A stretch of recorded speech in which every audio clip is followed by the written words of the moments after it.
زندگی اتنی مصروف بنا لو کہ دوسروں کے عیب دیکھنے کا وقت ہی نہ ملے۔ دیواروں کے پاس کان ہوں یا نہ ہوں، فرشتوں کے پاس قلم ضرور ہے۔ جب تک بندہ لوگوں کو راضی کرنے میں لگا رہتا ہے، تب تک اسے حق بولنے کی توفیق نہیں ملتی۔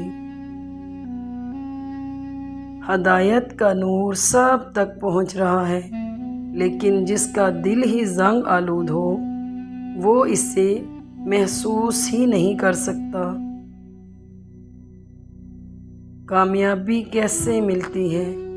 محنت، مشکلیں، رکاوٹیں، پریشانیاں، ناکامیاں، دباؤ، تھکن اور پھر کامیابی۔ پردیسی کی زندگی کس موڑ پہ لے آتی ہے؟ نوکری انسان کو اپنے ہی گھر جانے کے لیے دوسروں سے اجازت لینی پڑتی ہے۔ جلد بازی کی سزا بھگتنے سے بہتر ہے کہ ہر کام آرام سے کریں۔